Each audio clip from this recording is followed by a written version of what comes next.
नमस्कार दोस्तों, फिर से बागड़ा पब्लिकेशन ऑनलाइन क्लासेस के यूट्यूब चैनल पर आपका हार्दिक स्वागत है। दोस्तों, अब अपन चल रहे हैं द्वंद्व समास। कौन सा समास है?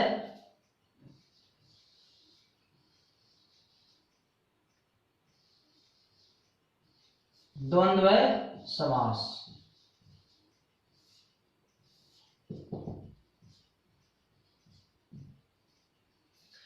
इसकी परिभाषा मैंने शुरू में बताई थी कि इस समास के दोनों पद क्या होते हैं दोस्तों? दोनों पद प्रधान होते हैं। द्वंद्व समास में दोनों पद क्या होते हैं? प्रधान होते हैं। अब दोस्तों, द्वंद्व समास के भेद कितने माने जाते हैं? द्वंद्व समास के भेद भी होते हैं।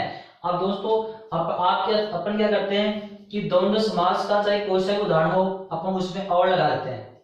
जैसे माता पिता, माता और पिता, सुख दुख, सुख और दुख, फल फूल, फल और फूल, गाय भैंस और बकरी। इस प्रकार से अपन और का प्रयोग करते हैं। बल्कि द्वंद्व समास में और या आदि इन तीन का प्रयोग होता है। अब दोस्तों, आज आपको मैं ये बताऊंगा कि द्वंद्व समास में इन तीनों का प्रयोग कहां कहां किया जाता है। दोस्तों, द्वंद्व समास स्पेशल है, इसको आप अंत तक जरूर देखिएगा, कुछ अलग ही हटकर मिलेगा इसमें। द्वंद्व समास के भेद कितने होते हैं? तीन भेद होते हैं। द्वंद्व समास के तीन भेद होते हैं। दोस्तों, मुख्यतः तीन ही भेद होते हैं, बल्कि कुल भेद इसका एक भेद और माना जाता है। तो कुल मिलाकर कितने भेद हो गए? चार भेद माने जाते हैं।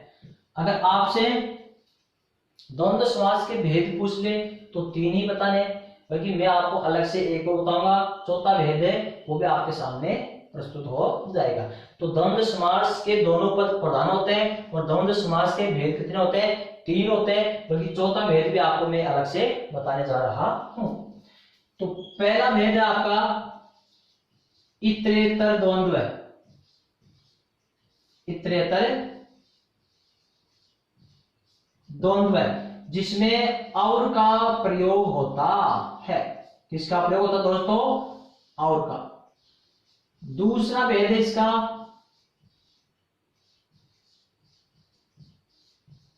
वैकल्पिक द्वंद्व है। कौन सा दोस्तों? वैकल्पिक द्वंद्व है, जिसमें या फिर अथवा का प्रयोग होता है। या और अथवा का प्रयोग होता है। तीसरा भेद है दोस्तों इसका समाहार द्वंद्व है। कौन सा दोस्तों? समाहार द्वंद्व है, जिसमें आदि का प्रयोग किया जाता है। चौथा दोस्तों मैं अलग से स्पेशल बता रहा हूं, वो है आपका एक शेष द्वंद्व है। कौन सा है? एक शेष द्वंद्व समास, जिसमें भी और का प्रयोग किया जाता है। इसी एक शेष द्वंद्व को अधिकतर विद्वान इतरेतर में शामिल कर लेते हैं, बल्कि दोस्तों ये अलग है वो अलग है। उसके उदाहरण अलग होते हैं, इसके उदाहरण अलग होते हैं। क्योंकि द्वंद्व समास के आपसे भेद पूछ रहे तो तीन ही बताने, इतरेतर, वैकल्पिक और समाहार द्वंद्व। बल्कि चौथा भेद है एक शेष द्वंद्व। अब दोस्तों, इतरेतर में और का प्रयोग होता है, वैकल्पिक में या का प्रयोग होता है, समाहार द्वंद्व में आदि का प्रयोग होता है, एक शेष में और का प्रयोग होता है। अब कौन सा उदाहरण कहां पर प्रयुक्त होगा? इसका पहला नियम है, इतरेतर द्वंद्व समास का पहला नियम क्या है दोस्तों?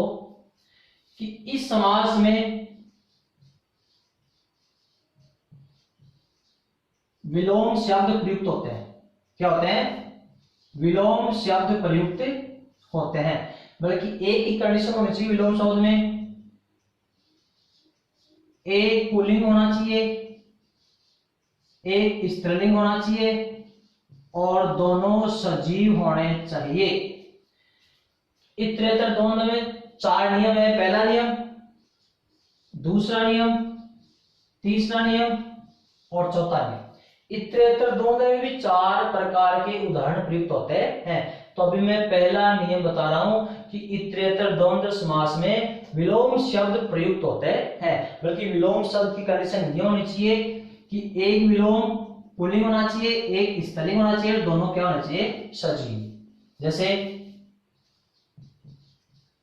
माता पिता, माता का विलोम क्या होता है, पिता। पुल्लिंग स्त्रीलिंग और दोनों सजीव।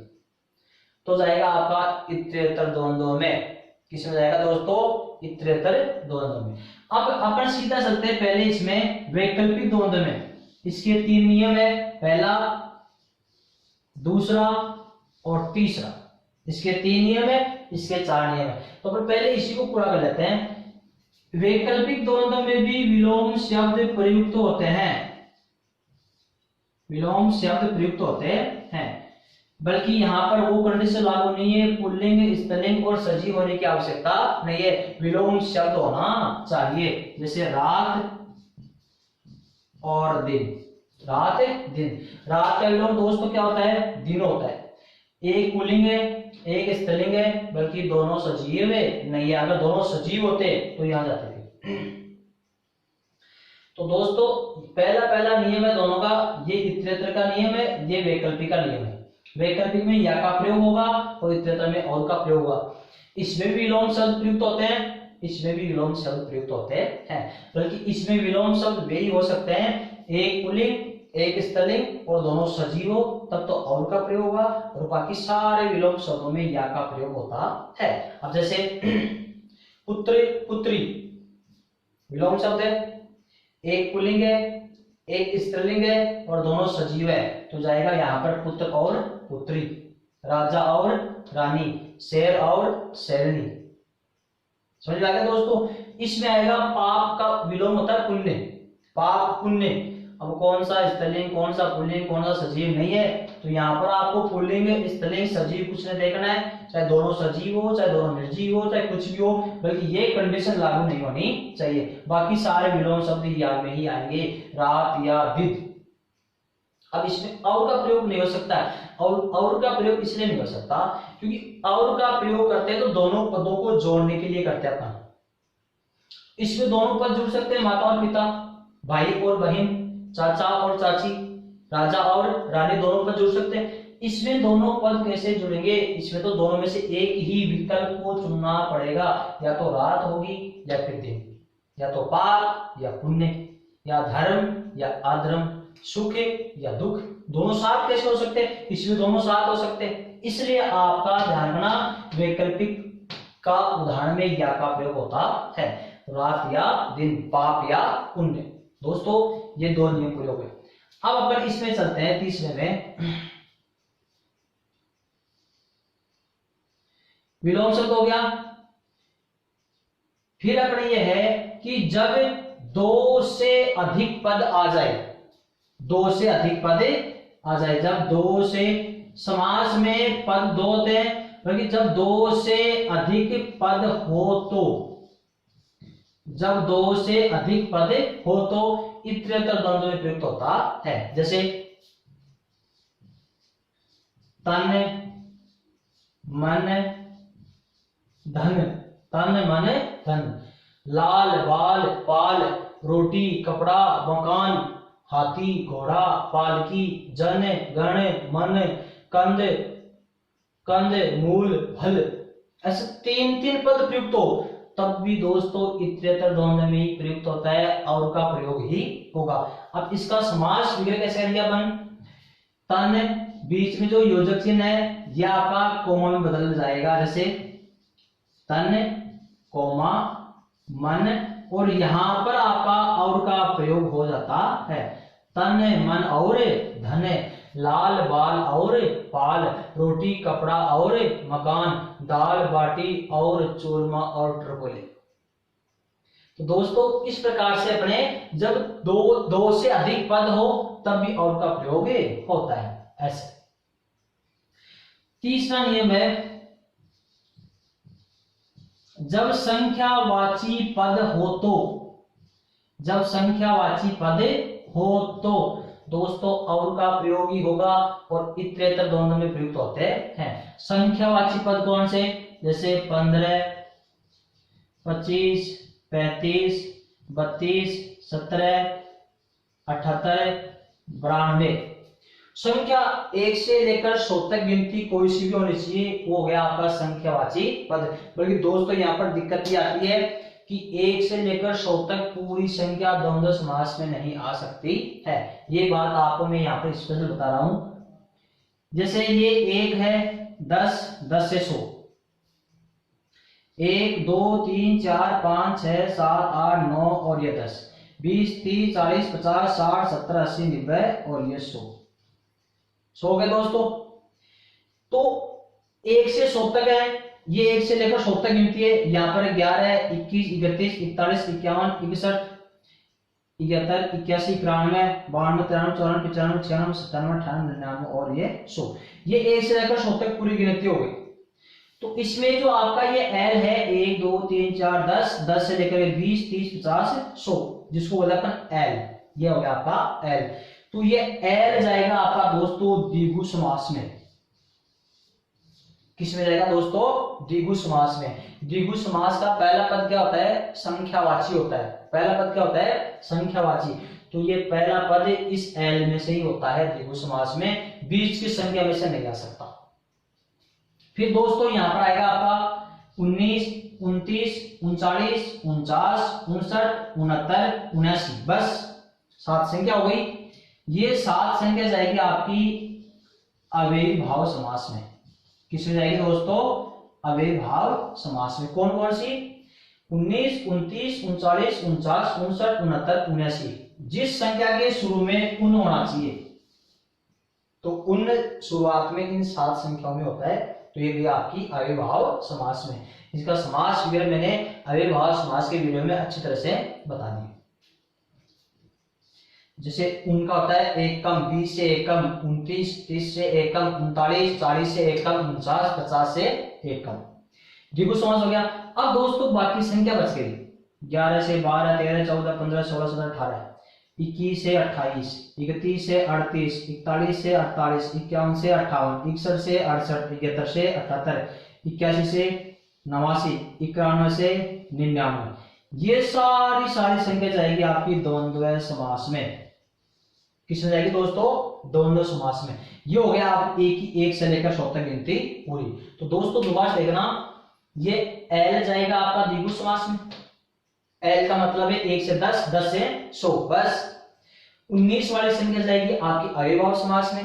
बाकी सारी संख्या बच गई हो जाएगी आपकी द्वंद्व समास में। यह आ गया आपके संख्यावाची पद। फिर आप यहाँ पर 11 12 13 14 15 16 17 18, 19 से नहीं 18 तक, 21 22 23 24 25 26 27 28 कुछ भी ले सकते हैं अपन। ये वाली यहाँ से लेकर के यहाँ तक, और ये 19 वाले छोड़ देना, L छोड़ देना, बाकी सारी संख्या द्वंद्व समास में संख्यावाची पद। अब जैसे दोस्तों ये 15 आ गया, तो इसका समास फिर होगा 10 और 5। 25 आ गया 20 और 5, 35 आ गया 30 और 5, 70 आ गया 10 और 7, 97 90 और 7, 82 80 और 2। ऐसे आपको इनमें समास विग्रह करना है। अब दोस्तों इसका चौथा नियम है, इसको अभी पेंडिंग छोड़ना है। दोस्तों ये समझ में आ गया होगा, L जाएगी द्विगु समास में, 19 वाली संख्या जाएगी अव्ययी भाव समास में, और बाकी सारी संख्या जाएगी आपकी द्वंद्व समास में। और वैसे दोस्तों ये पूरी इतनी इसका आप स्क्रीनशॉट ले लीजिएगा।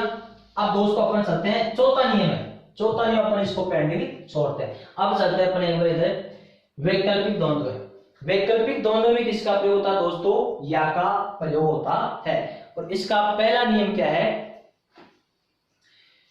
कि विलोम शब्द आपके वैकल्पिक द्वंद्व में प्रयुक्त होते हैं। विलोम शब्द की ये कंडीशन छोड़ देना, बाकी सारे विलोम शब्द यहीं पर रहेंगे।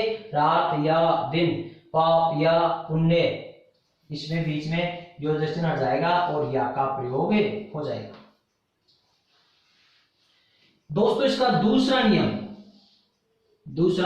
नियम क्या है कि जब दो अलग अलग संख्यावाची पद हो, संख्यावाची पद दोस्तों जब दो अलग अलग संख्यावाची पद होने चाहिए, 1 से लेकर 100 तक दो संख्या अलग अलग होनी चाहिए, और फिर वो क्रम से होनी चाहिए। दो अलग अलग क्रम से संख्यावाची पद है, मतलब लगातार ही होनी चाहिए, दो संख्या अलग अलग होनी चाहिए, 1 से लेकर 100 तक कोई सी ले लो, क्रम से दो संख्या, जैसे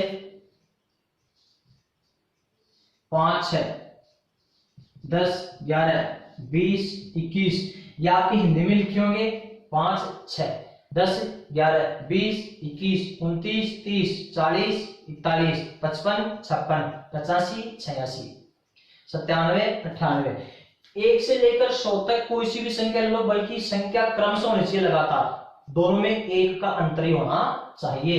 तो दोस्तों वैकल्पिक द्वंद्व में आएगी और या का प्रयोग हो जाएगा 5 या 6 10 या 11 20 या 21 25 या 26। तो दोस्तों ध्यान रखना नियम का, जब दो अलग अलग क्रम से संख्यावाची पद हो तो वैकल्पिक द्वंद्व समास में प्रयुक्त होगा नियम और या का प्रयोग हो जाएगा। तीसरा नियम क्या है? तीसरा नियम क्या है? तीसरा नियम यह है, दो अलग अलग संख्यावाची पद होना चाहिए, बल्कि दोनों में अंतर 1 से अधिक होना चाहिए, अंतर 1 से अधिक, अंतर 1 से अधिक। इसमें लगातार होना चाहिए, इसमें लगातार नहीं होनी चाहिए। 1 का अंतर छोड़ो, फिर 2 का 100 का 3 का 50 का अंतर कितना हो सकता है? जैसे 5 10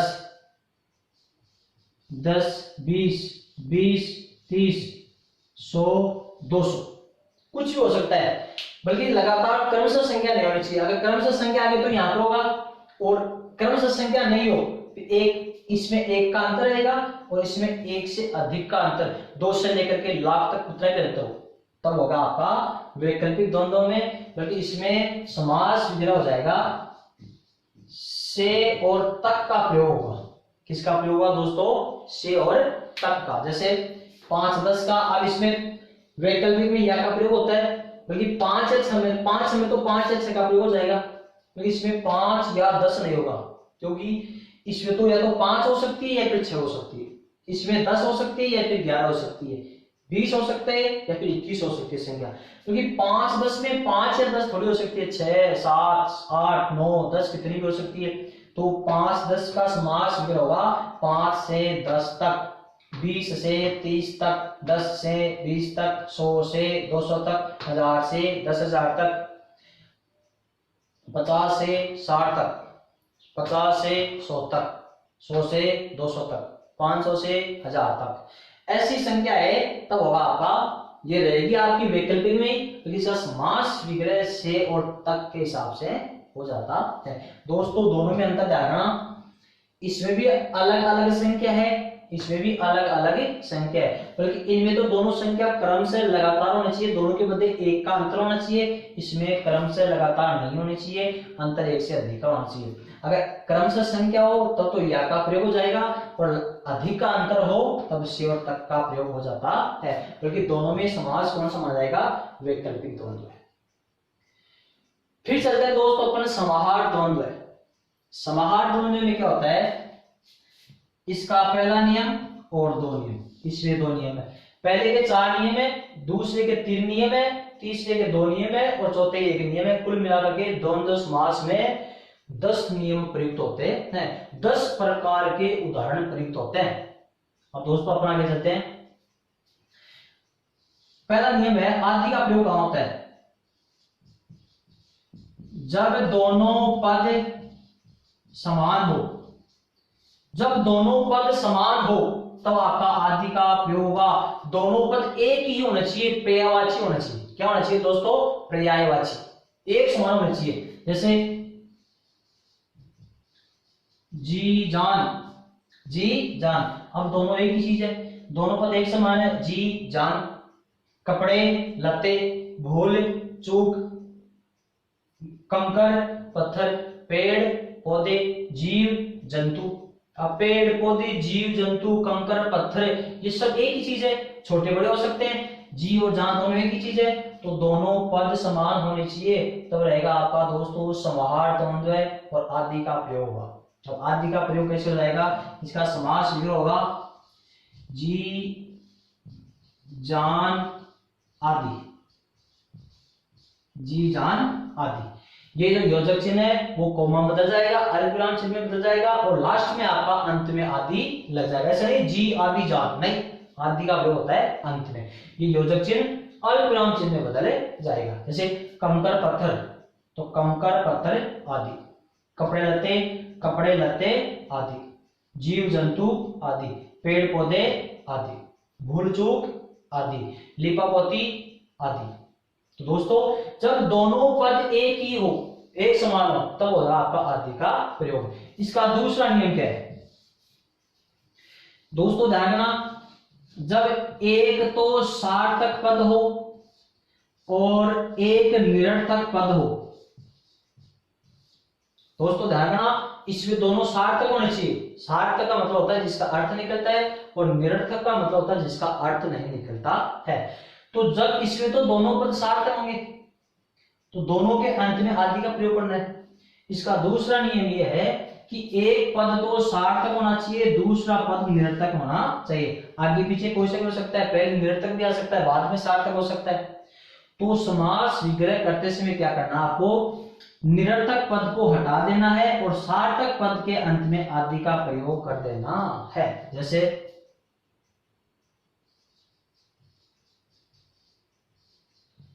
अगल बगल,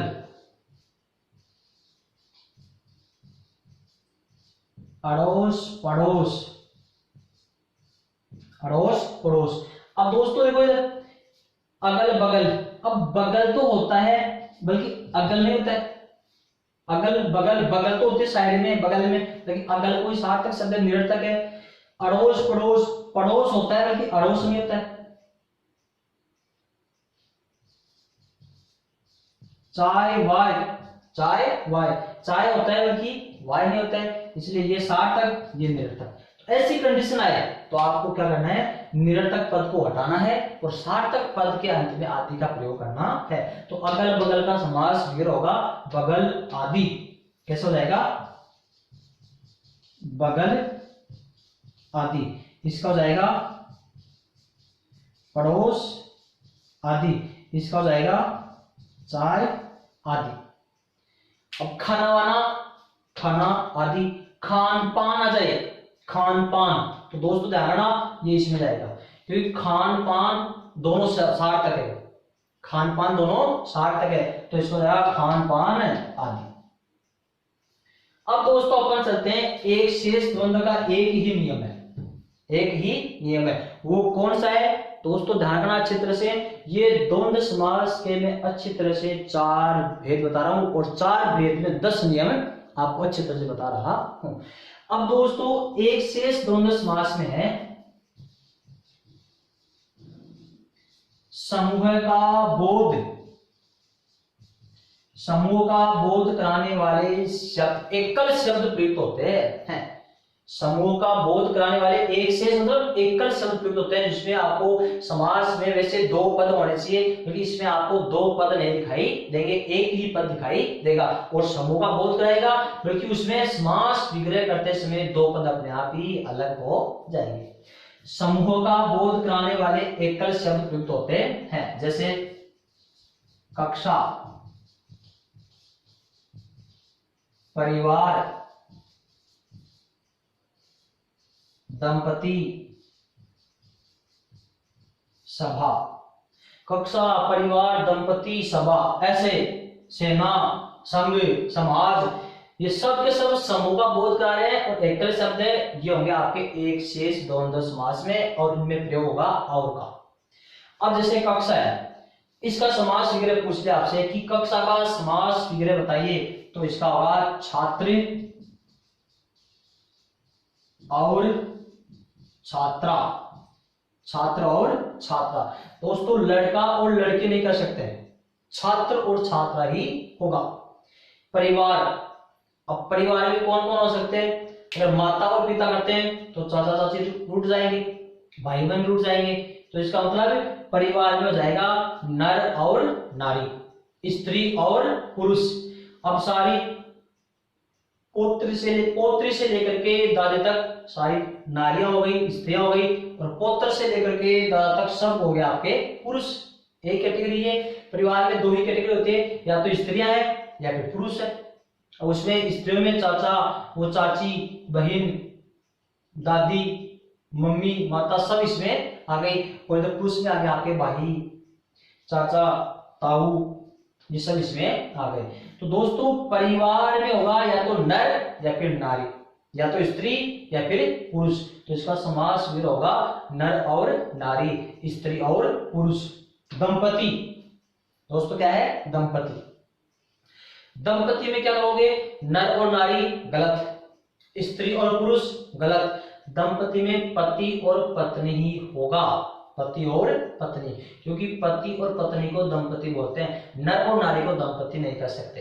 कन्फर्म थोड़ी है, जैसे मान लो सामने से नर और नारी आए तो अपन उसको दंपति कह सकते हैं, पति और पत्नी है। तो नर और नारी नहीं कह सकते हैं, स्त्री और पुरुष नहीं हो सकता, इसमें पति और पत्नी ही आएगा। सभा में या तो नर है या फिर नारी है, या तो स्त्री है या पुरुष है, तो जाएगा। कक्षा का समास फिर होगा छात्र और छात्रा। परिवार का होगा नर और नारी। दंपति का होगा पति और पत्नी। सभा का होगा नर और नारी, या फिर दूसरा है स्त्री और पुरुष। ये हो गया आपका एक शेष द्वंद्व। अब आप ये सोच रहे होंगे कि छात्र और छात्रा तो आपका इसमें भी प्रयुक्त हो रहा है, बल्कि बात ऐसा लिखा हुआ है कि नर नारी का समास विग्रह बताओ और समास का नाम बताओ, तब तो आप यहां कर सकते हो। विलोम शब्द भी है, पुल्लिंग भी है, स्त्रीलिंग है, सजीव है, तो तब तो जाएगा नर और नारी आ जाएगा। बल्कि बात ऐसा हो परिवार, और परिवार का समास विग्रह पूछ ले तो समास विग्रह तो इसकी जैसे ही होगा नर और नारी, बल्कि ये परिवार रहेगा आपका एक से द्वंद्व। बात छात्र छात्रा पूछ ले तब तो यहाँ छात्र और छात्रा, और कक्षा में पूछ ले तब यहाँ समास विग्रह सेम ही होगा, इसका और इसका समास विग्रह सेम है, कक्षा रहेगी आपकी यहाँ पर, इसमें एक शेष द्वंद्व है। तो दोस्तों अपने सामने ये आपके हैं द्वंद्व समास के 3 और 4 भेद। अब इसके अलावा आपका एक नियम बचा है, चौथा नियम। इसमें होते हैं आपके स्वतंत्र पद। क्या होता है दोस्तों? स्वतंत्र पद, जैसे हरि हर, गाय भैंस, सीता राम, गौरी शंकर। अब दोस्तों कैसे स्वतंत्र पद है? अब जैसे हरिहर आ गया, हरि विष्णु, हर महादेव, गाय भैंस, सीता राम। अब इनमें क्या होता है कि जब ये कंडीशन कोई सी भी लागू नहीं होती है तब आपका स्वतंत्र पद भी उदाहरण छोड़ देना है, वो रहेगा आपका इक्वेटर में। अब जैसे मान लो हरिहर है, अपन मिलाते हैं, विलोम शब्द है क्या? नहीं है। दो से अधिक पद है क्या? नहीं है। संख्यावाची पद है? नहीं है। विलोम शब्द नहीं है। संख्यावाची पद नहीं आ सकता। दोनों पद एक ही थोड़ी, हरिहर नहीं है। एक सार्थक एक निरर्थक नहीं है, और समूह का बोध भी नहीं करा रहे हैं, तो जाएगा आपका स्वतंत्र पद में। इसका समास में क्या होगा? बीच में यहाँ पर आपको और का प्रयोग करना है। हरि और हर, गाय और भैंस, सीता और राम, गौरी और शंकर, राधा कृष्ण, राधा और कृष्ण। राधा का विलोम कृष्ण नहीं होता है, स्वतंत्र पद है तब और का प्रयोग होता है। तो दोस्तों अपने द्वंद्व समास इस तरह से संपूर्ण होता है। दोबारा देखना दोस्तों, द्वंद्व समास में दोनों पद प्रधान होते हैं, 3 भेद होते हैं, बल्कि मैंने आपको 4 भेद बताया, ये चौथा भेद आपका इत्यत्र में से अलग होता है। इत्यत्र में और का प्रयोग होगा, वैकल्पिक में या का प्रयोग होगा, संहार में आदि का प्रयोग, एक शेष में और का प्रयोग होता है। दोस्तों ध्यान रखना, जब विलोम शब्द हो तो वैकल्पिक में या का प्रयोग होगा। जब विलोम शब्द हो, एक पुल्लिंग एक स्त्रीलिंग और दोनों सजीव, तो आपका और का प्रयोग होगा माता और पिता। अब दोस्तों राजा रानी आएगा, राजा रानी तो यहाँ रहेगा, राजा और रानी, और राजा रंग की आएगा, राजा रंग या में जाएगा। कैसे? राजा और रानी दोनों साथ हो सकती है, लेकिन राजा और रंग दोनों साथ हो सकता है, और दोनों देखो पुल्लिंग आ गए, बल्कि इसमें क्या होना चाहिए, एक पुल्लिंग एक स्त्रीलिंग। यहाँ पर वो कंडीशन लागू नहीं है, या तो राजा ही बन जाएगा या फिर रंग की बन जाएगी, तो राजा या रंग, पाप या पुण्य। शुभ अशुभ, शुभ अशुभ यहाँ रहेगा, क्योंकि शुभ लाभ दे रहा है दोस्तों, कहाँ रहेगा, शुभ लाभ। शुभ लाभ रहेगा आपका दोनों पद एक समान, क्योंकि शुभ और लाभ दोनों एक ही चीज है। शुभ या अशुभ, यहाँ पर शुभ लाभ होगा, शुभ लाभ आदि। दोस्तों जलवायु में क्या होगा, जलवायु, तो जल अलग है और वायु अलग नहीं है। यहाँ पर जलवायु का मतलब है दोनों एक ही चीज है, वातावरण। जलवायु का मतलब एक ही चीज है, वातावरण। ऐसा नहीं कि जल कैसा है वायु कैसी है, नहीं, जलवायु कैसी है वातावरण से संबंध है, तो यहाँ होगा जलवायु आदि। जल फिर कोमा वायु आदि, जलवायु रहेगा आपका आदि समाहार द्वंद्व। दोस्तों जब दो से अधिक पद आ जाए, तन मन धन लाल बाल पाल हाथी घोड़ा पालकी दाल बाटी चूरमा जन गण मन, तब आपको और का प्रयोग दूसरे के अंत में करना है। तन मन और धन, जन गण और मन। जब संख्यावाची पद आ जाए, संख्यावाची पद मैंने आपको बता दिया, एल छोड़ देना, एल चला गया द्विगु समास में, 19 वाली संख्या चलेगी अव्ययभाव समास में, बाकी सारी संख्या बच के द्वंद्व समास में, जो यहाँ पर प्रयुक्त हो जाती है, और इनके मध्य और का प्रयोग हो जाएगा। जैसे 33 है तो 30 और 3। फिर दोस्तों इसको छोड़ो, विलोम शब्द हो गया, जब दो अलग अलग संख्यावाची पद हो, दोनों के मध्य एक का अंतर हो, तब या का प्रयोग होगा।